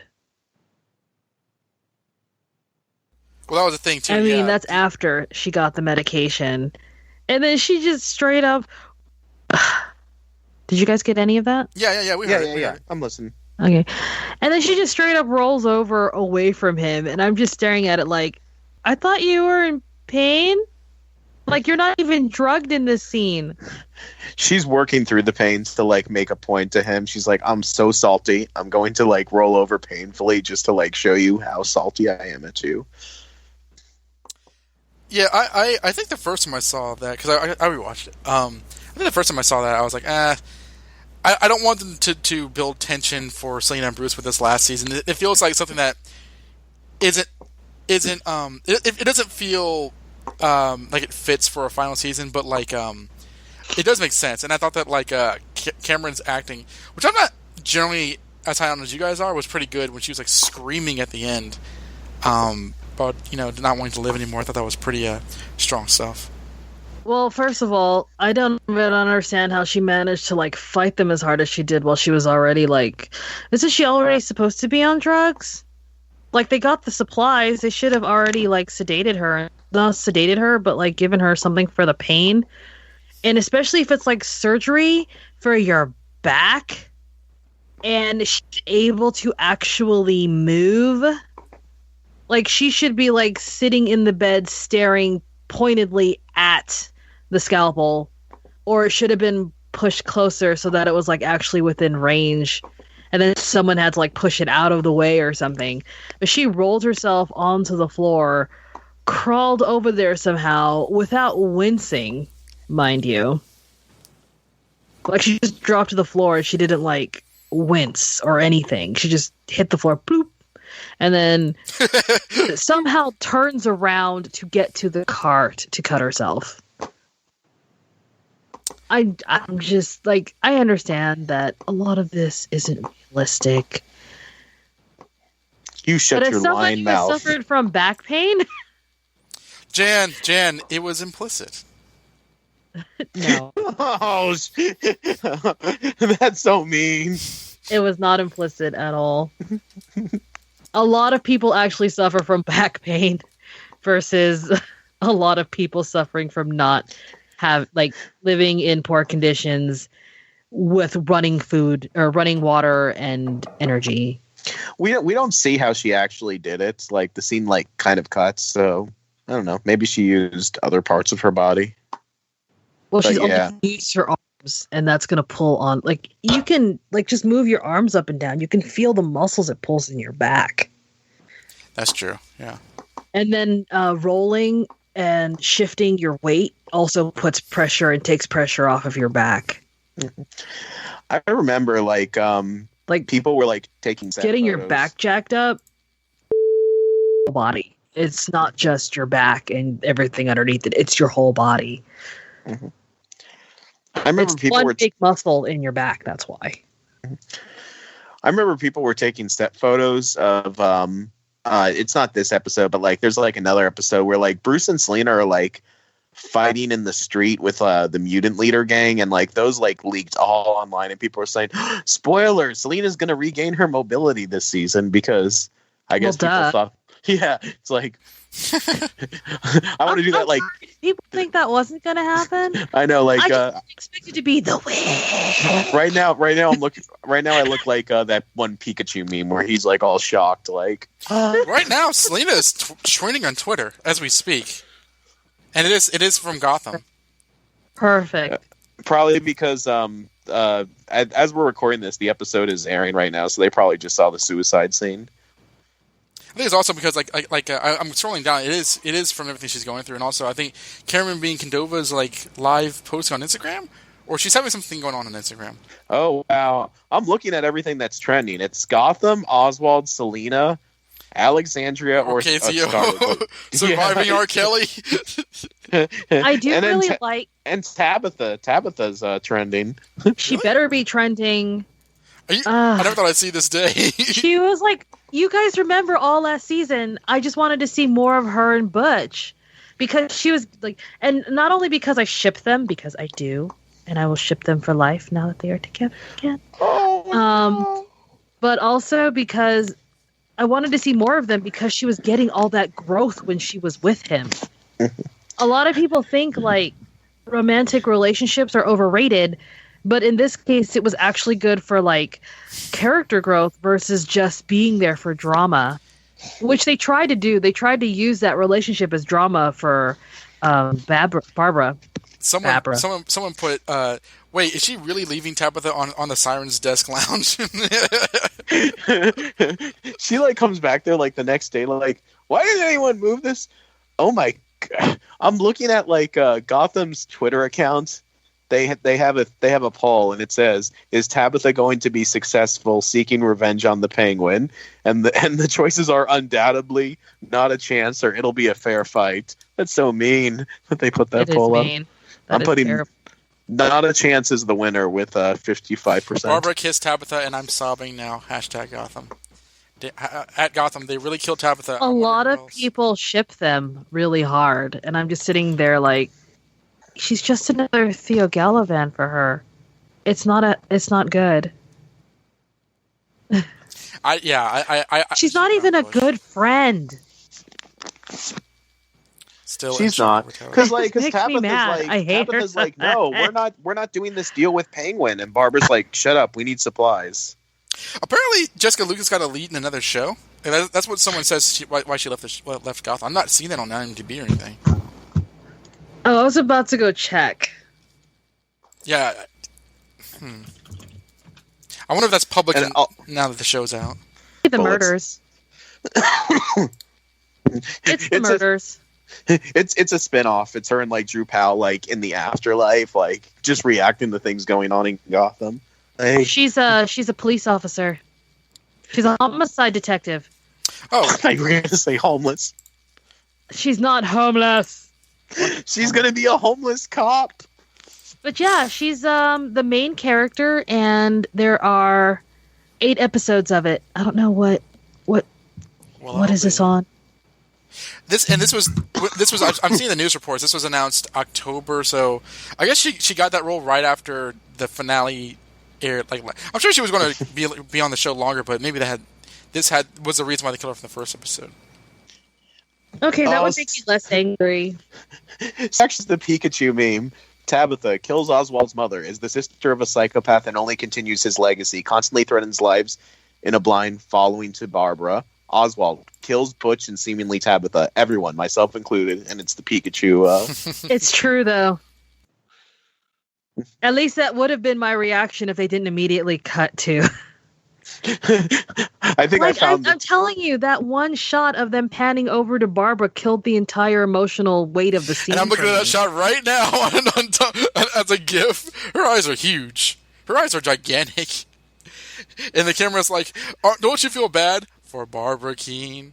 And then like I shoot them the bird, double fisted. Basically, no one cares about like. Somebody put a picture of us. This whole episode is just going to be me bitching about Barbara Keene. Here's one thing we're not mentioning because they I'm looking at the Gotham story like Echo. It's spelled ECCO, not ECHO. What? Echo. Like don't forget about Echo. It's spelled like the Sega video game about the dolphin, rather than. Well, I guess that's better than doing ECHO because that is a Riddler side chick. Yes, it is. You're correct. Echo and Query. Yes. So putting 2 C's is better. Somebody put a picture of Squidward like looking very, very salty, and it says me watching Gotham after they killed off Tabitha. Someone's putting a gif of Alfonso Ribeiro from the Fresh Prince of Bel-Air wailing no, no, no at Gotham. We should have done this before. I'm loving looking at these live tweets. We should do this every week. Yeah, we should. Barbara and Tabitha run the only area that is not running out of food and booze. Their power. And then someone put a bunch of Japanese schoolgirls for some reason as a pic. What the? I just really, really.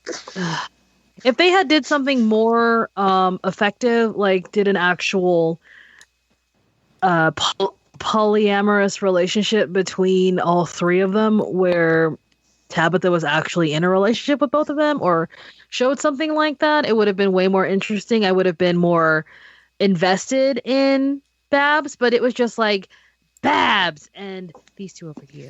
They could Babs. Penguin could have killed off Tabitha, but it could have been done better. I don't have a problem with the fact that it happened, but the way it happened. And like it would have had more impact to me if he'd actually done it in front of her for some reason.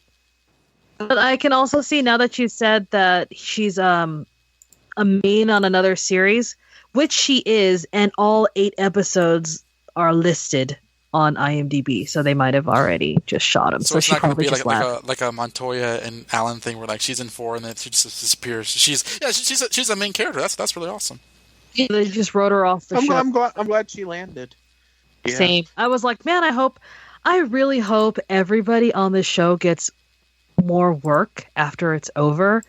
Like I'm looking at David and Cameron, and I'm just looking Bicondova, and I'm just like, yes, I hope they get more than just this, because it's weird when you have child actors and you watch them grow up. It's like the Harry Potter kids. I cannot watch an Emma Watson film. All I see is like Hermione, and I just want to punch her in the face. I didn't see the end of that sentence coming. I hate fighting. I remember the second film, like Rupert Grint's voice had dropped so drastically between 2 years that I was like, "Wow, Ron's really hit puberty hard." And then like the third film, they're all it's really weird. I love to look at Rupert Grint, but watching movies with him in it is so bizarre. And then I watched The Woman in Black with frickin' what's his name? Dan Radcliffe. Yeah, Daniel Radcliffe, and he has a son in there, and I was like, but you're like 5. Yeah, he's like my age.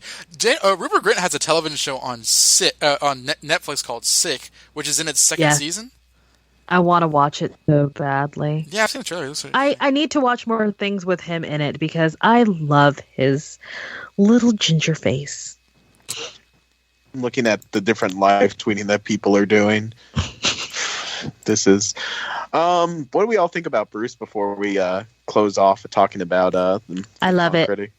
He had his I honestly don't have that much to say about Bruce. You know, he was all right this episode, but like he didn't do anything that made me be like, oh my gosh. Well, he's literally dressed in a Batman costume with that. It's like he's dressed in this like sort of like a full bodied like I guess as leather kind of thing. No, he was wearing a tactile turtleneck.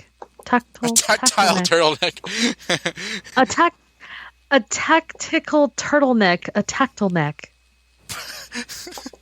Wait, have you actually watched Archer? Well, I don't think I've watched it much since the last time I saw it with you. Though that's the thing from Archer. Yeah, that is because he is like it's a tactical turtleneck. It's a tactile neck because he has like a whole bunch of like black turtlenecks and then slightly darker black turtlenecks. Beautiful.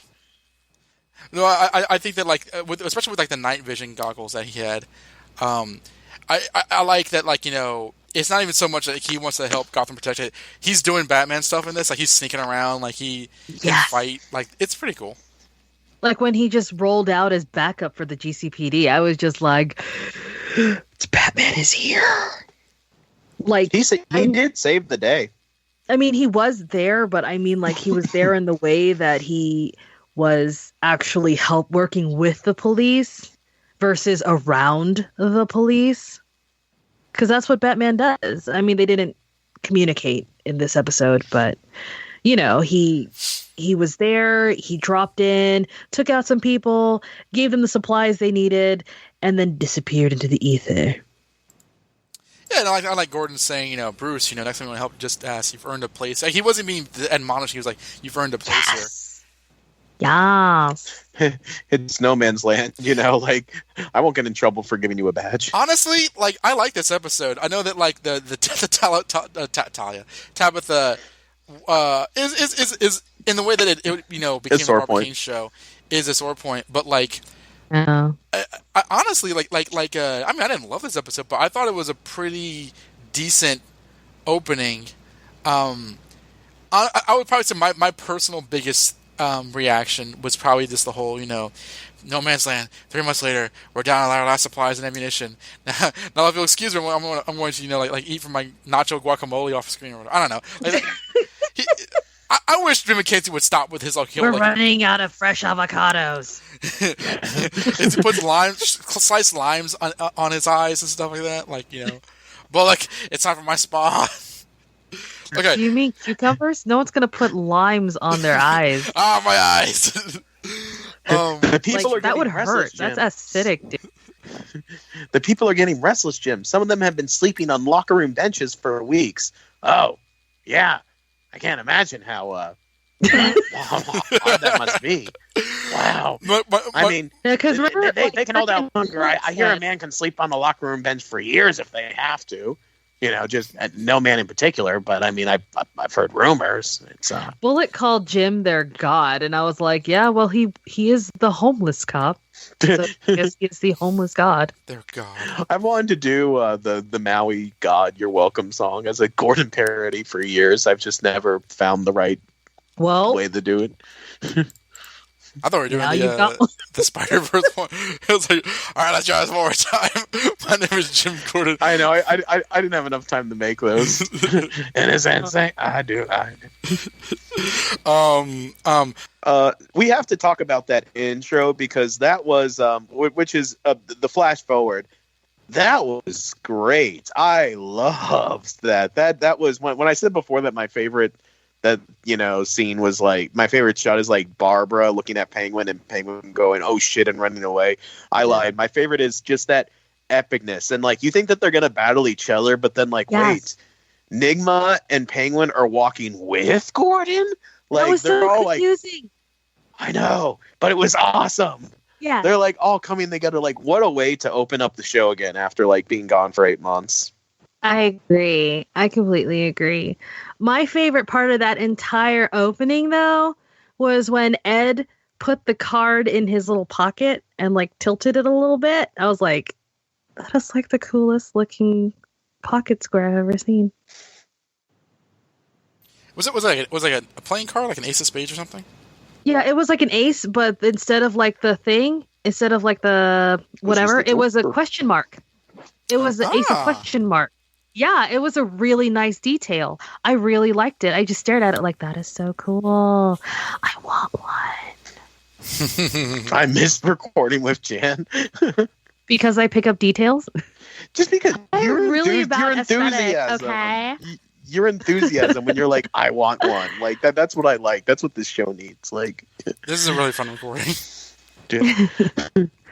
At least it wasn't like last season where we just spent like 3 hours making dead Mario jokes. Yeah. Only now 1 we hour. only spent 2 hours on the dead Mario joke. Exactly. No, but like, no, I think we were on the call for like 5 hours, and 3 hours of that was us just laughing about Mario being dead. Which is terrible. Shouldn't be That laughing. man never did a about thing being to dead. us. What? I said that man never did a thing to us. Bill McKenzie or the actor playing Mario? Both of them. But mostly Mario. I'm But yeah, surprised Dom. you don't tag the guy who played Mario on Twitter as much. Like, you be tagging him. Because he Like, was, by the way, what's his name? He was in the Punisher movie. When it's like, oh yeah, Well- remember when he killed blah blah blah, and then every time you make like a dead Mario joke, you just tag him into it. when Nike did that like Colin Kaepernick ad where it's like believe in something even if it means sacrificing everything, everyone was doing like parodies of it, and I did one where it was like a black and white picture of Ben McKenzie looking serious, and I said believe in something even if it means shooting your ex-fiance's husband on the running. And it got retweeted by like a bunch of like different Gotham accounts, like and, Yes. Oh, it's so good. it was in like whenever that like Every time you put home with someone's cop, you tag him in McKenzie. So it's like I feel that like he low-key listens to the show and just like, oh, Bertoni. he knows He knows who we all are. So much shit. I could never meet any of the actors on that show. Robin Lord Taylor. Robert Lord Taylor is like as like crazy as he's on the show. He's like that level of nice. He's super nice. Well, let's be real though. Mostly what we say about Penguin is very positive on this show. Yeah. But I'm talking about like I can't meet Ben McKenzie. I can't do it. I would just stare at him and just be like, he's homeless. he was so nice.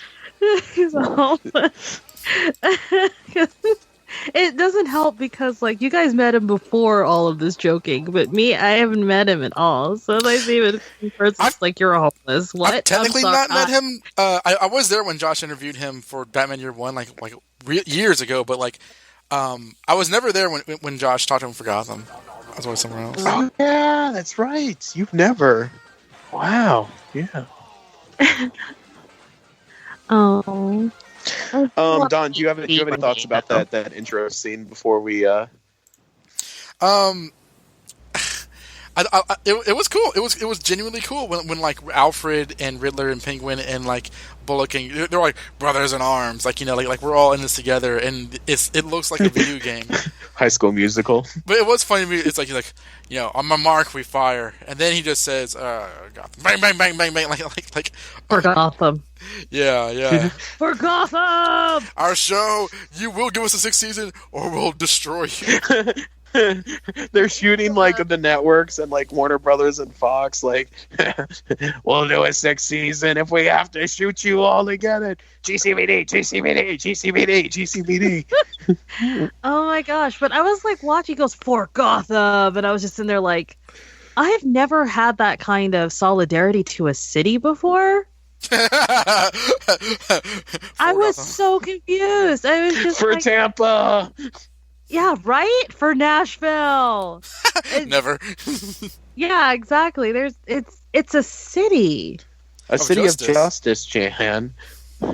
Now, in fairness, these were people that, like, their city was abandoned, so there is a sense of ownership there for them. Well, it's also the thing that, like, and this will always be, like, when this show is over, I'll still say that this is still something they never got right.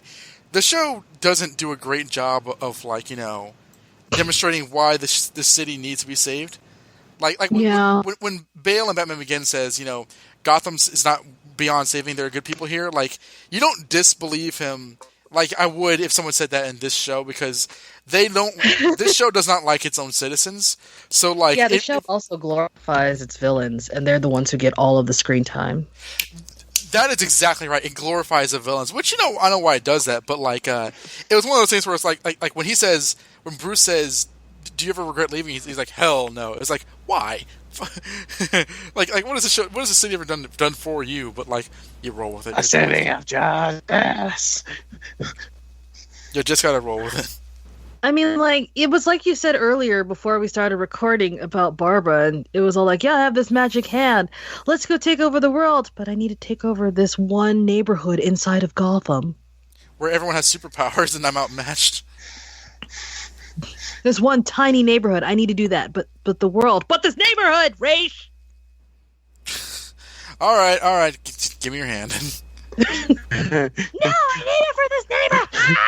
Okay, but honestly, like, if we are wrapping down to that, like, I don't disagree with the damn thing that, like, Jan's saying about the Tabitha and how it switched from her to Barbara, but overall, I honestly, I don't really, I give this episode a passing grade. Yeah, other than that, because I didn't realize that out of the show she was leaving. But narrative-wise, it was terrible. But I understand it a little better now, considering I know that she's got something better. But yeah, I thought the episode was really good at, what is it called? Placing everybody and giving us an update on where things were. And what's the other thing? Did we talk about the whole ha thing? Oh no, because I didn't care about it. I don't know. Yeah, can we just mention that real quick, because it was in the episode, and I don't know. You were even before we started. Dawn was all, yeah, Jeremiah Valeska, and then you see not Harley there, and then they pan back over, and then you see, like, just at least the hint that he's still around. He hasn't left the city. I mean, he's not going to leave the city, but he's actually still around. He's got something in store. I just like the foreshadowing, and also, like I said, Jeremiah is bae. Why doesn't Gordon tell Bullock about this? Because he's like, by the way, check out Jeremiah Valeska. Why? I have a hunch. Like, no, say that somebody broke into the GCVD and wrote on your map. That's very important. That's on a need-to-know basis, Josh. One thing we could also mention, kind of going back to, like, because Backward Oracle, you know, on for Gordon podcast, they just wrapped up a whole year of covering No Man's Land, like, and the whole thing that Gordon's doing in this episode, like, you know, so and so is here, so and so is there. We don't know where the Joker is. Like, Oracle did that throughout No Man's Land, so it's kind of neat because it's a Gordon thing. It's kind of cool that, like, they start off No Man's Land in this episode. I haven't read this either, so all of this is nice and fresh, and I will most likely actually read Batman Year One after the podcast is done. I guess it makes sense. It would technically be, like, chronologically sound. Yeah, true. I can read Batman Year One. Oh, yeah. I can read No Man's Land. And you can watch the Batman Year One animated movie where Ben McKenzie voices Batman. Oh God, no. What else do I need to read? I need to read frickin' No Man's Land is a year's worth of comics, so if you're gonna read that, good luck. The one where he gets, like, the laughing, The Killing Joke. Yeah, the Killing Joke. Oh my God. Yeah, I need to read that. I've been putting it off because everyone's already told me what's happened, and it's so off-putting. I'm still really upset when she read it because, like, apparently we didn't warn her that, like, about the sexual assault in there. Like, she's like, I knew about that. I did not know about that. Yeah. Everybody always focuses on the whole her getting paralyzed, like the whole sexual assault thing isn't even a thing. But like I do the forum thing where I talk with people who read stuff, and then I was talking about Kate Bishop, and then my friend who is really into Babs said like, "Oh yeah, no," went through the kind of the same thing, and then we were talking about it. Yeah, except with her, like there wasn't, even though there wasn't penetration, probably there was still, he still stripped her and took photographs, which is sexual assault, because people argue like, was Barbara Gordon raped or not? But regardless of if she was raped or not, it's still a sexual assault because she was disrobed and photographed against her will. That's it's a whole episode you can hear about on the Batgirl Oracle podcast with me, and also I guess Stella's there, of course.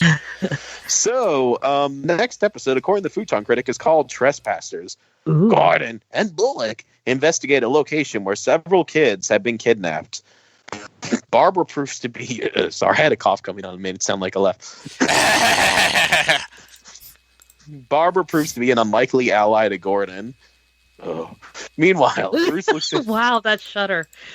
Shudder was real. Meanwhile, Bruce looks into an alleged witch with healing powers for Selena. Enigma deals with demons of his own and an all-new Trespassers. And the guest cast is... Peyton List as Ivy Pepper. I wonder who the witch is. Benjamin Schneider as Boy. He's just called Boy. Okay. Alex Morph as Sykes. David Calloway as Tank. Oh, yeah. Sykes and Tank. Who could ever forget those classic characters? Will Myers as Gabriel. And Hunter Jones as Will Thomas, which was that was the kid that like collapsed into Gordon's arms this episode. Oh, okay. Mm-hmm. So predictions for that. I mean, I think we've already like said, okay, the witch is going to be Ivy, and she'll be in Robinson Park, which is cool because that's where Ivy was in No Man's Land in the comics. Yes. The only prediction that I have is that Bruce, clearly Ivy's a f***ing witch, and That's one way to put it. Watch it be Barbara Keene. Like, that's right. When Roz took the glowing hand back, I still had leftover witchcraft powers, and now I'll turn you into a frog. Ribbit. And then they start singing on logs about how hard it is being green. Or they start singing the Rainbow Connection. Someday you'll find it. The homeless connection. I hate The you. GCBD. The Bullock. I hate you so much. So until next time, this is Donovan. This is Jan. This is Josh. And you've been listening to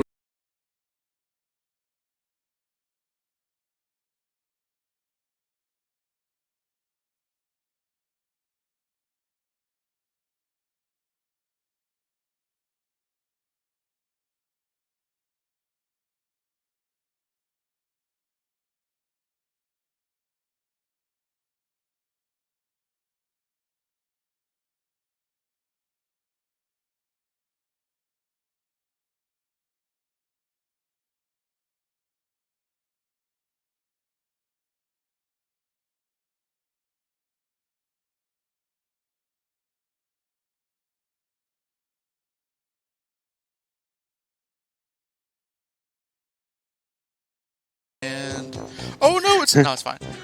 So yeah, whenever you guys are ready. and that's how we spent our summer vacation, our like 8-month summer vacation. Winter break. I wish there was a way to do the intro this way, but like we can't because it's like visual. But it's like we're all like getting ready with like our guns to like like at the beginning of Gotham, and we're like shooting. For Gotham Chronicle. It's like Dustin's getting his ready. Just put in a whole bunch of what is it called? Sound effects. Royalty-free sound effects after we say something. No, just put in a whole bunch of royalty-free sound effects and just have us go like, "Are you ready?" I was born ready. That would be so hard. Gotham Chronicle. Who would we be shooting? Who's trying to kill us? Who are they shooting? No, like that's not answered this a whole episode bunch of either. like the gun click sounds. Yes, I like that. For Gotham Chronicle. For Gotham Chronicle! Like, Dustin, oh no, he's been shot.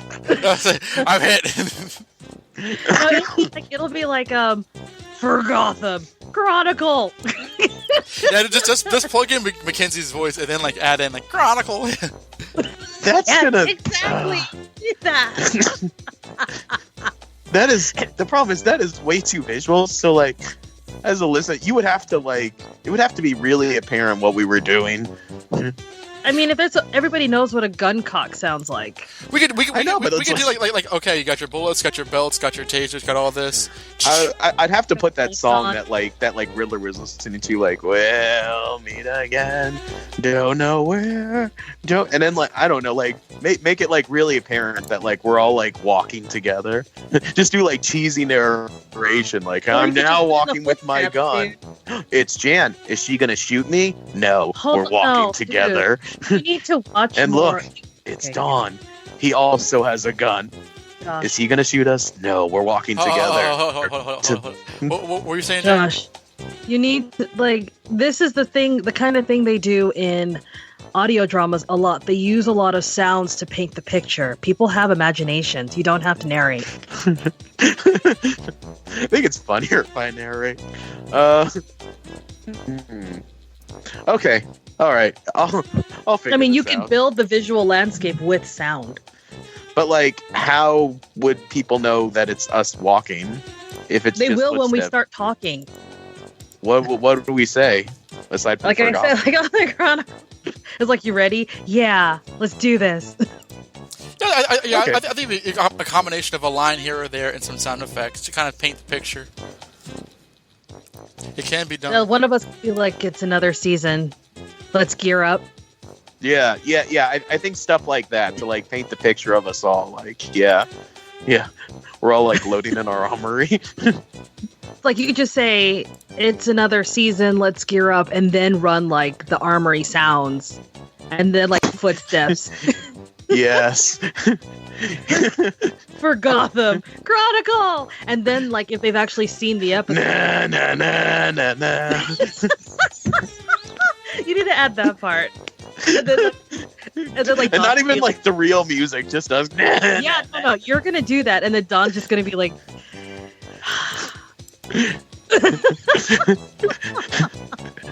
and I'll just be like, I don't know what you expect. Why is Stella using a slingshot? Like, he can sigh, and then I can just be like, I don't know what you're expecting. You've been working with him for 4 seasons. Exactly. It's for Gotham Chronicle. You know, Dustin was like, the actually bullet in the spread. military. We should let him do this. What is that beeping sound? Say what? Is anyone else getting a beeping sound? Like, we're underwater in like an echolocation radar device thing? For Atlantis. No, I don't hear it. That's what they're doing. He's shooting like Aquaman. Like, take that, you fish. JCB. Take that, you fish. He's not even shooting Aquaman. He's like, I'm not dead. He's shooting a bunch of like shrimp and like fish. Like, Yeah, you just put like a bunch of like bubble snapping, like bubble popping sound effects. Whoa, whoa, whoa, whoa, whoa, whoa, whoa, whoa. Jim, the fight's over here. And they said Aquaman is the biggest DC Universe thing this month. Take that, King of the Sea. I'm the King of Gotham. Gordon, you've gone mad with power. Permission to come aboard. All this is being recorded. Oh, God. It better be. This is bloopers. Okay. It's been so long. I'm lightheaded from laughing. Do we want to like do the sound effects for this intro first, or do we want to do the episode proper and then just like add that in later? If we could remember what it is later. I'm down for whatever. Yeah. Let's do the episode just so we don't like rush our momentum, and then afterwards we'll record the whole like, all right, let's gear up. It's another season, and then like we'll all have like a battle cry as we're like cocking our guns, you know, like. God, I don't even know what mine would be. And we'll like make little comments to acknowledge that.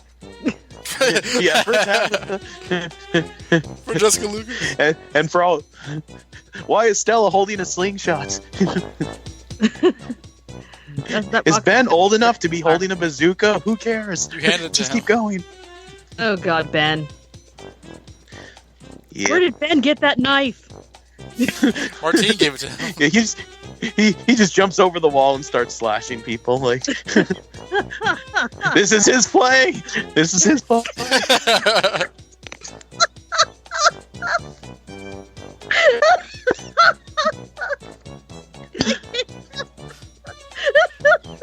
This is the show that we do. Yep. The most like serious episode. Like the orphans are starving and Tabitha's dead, and we're like, This is his play. Who's in charge around here?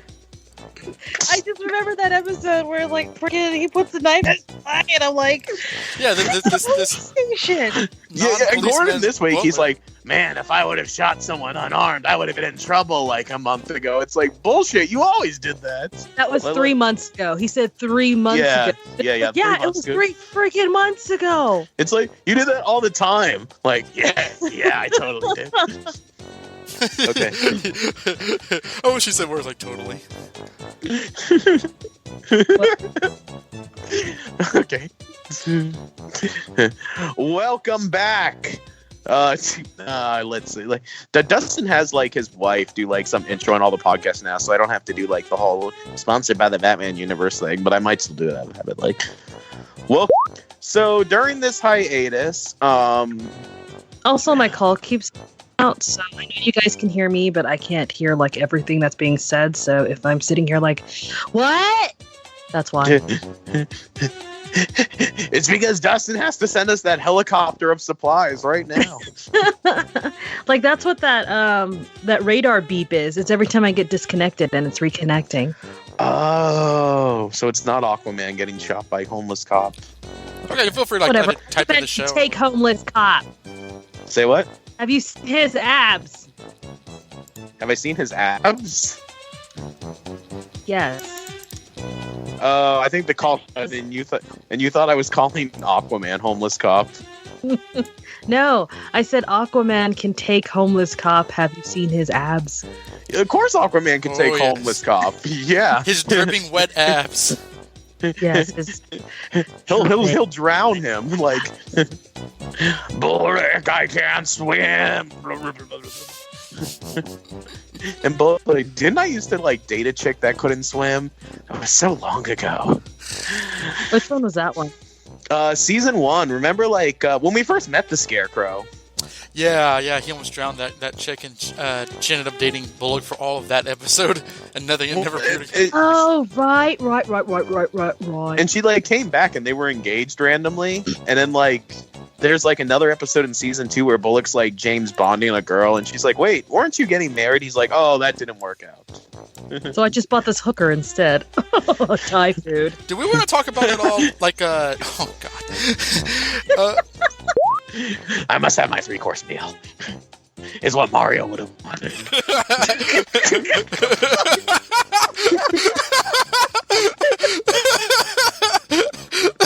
That makes no sense. I have missed this. Josh, that makes no goddamn sense. You're still laughing. Oh god. He's my like God. the penguin in the show. Oh, There's man. a guy that I watch on Twitch, and he plays something called Mario Kaizo, and it's like a really hard Mario level. And every time Mario dies, in my head, it's like easy, Ben easy. McKenzie like wakes up in a cold sweat, like, oh man, Marina, I just had the best dream ever. Oh man. But like here's the solution. So you take Jarvis Tetch's blood and you put it inside of Penguin, and then you have Penguin marry Wait, Lee, what? and then have them go to a dock on their honeymoon, and then he'll shoot him. Justifiable homicide in the line of duty. Exactly. This is how you kill penguins, Jim, Bullock. I never told you my middle name. It's This is- Marv. He was gonna say Martin, not Mario. I couldn't take that chance. I think you could.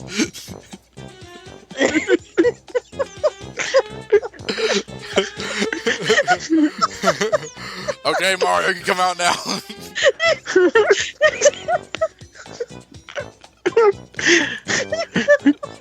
Why is this so funny? It's so I stupid. have no idea. It's been 2 years. Yeah, he's been dead for a long time. Oh my god. Yeah, Gordon eggs his grave every night, I'm sure. God. Bullock, there's something we have to do on the way back to the GCBD. Again? Every night. I told you. Anyway, There's a lot more Yeah, to talk like about this the episode. We're not done yet. the desperation with the food, and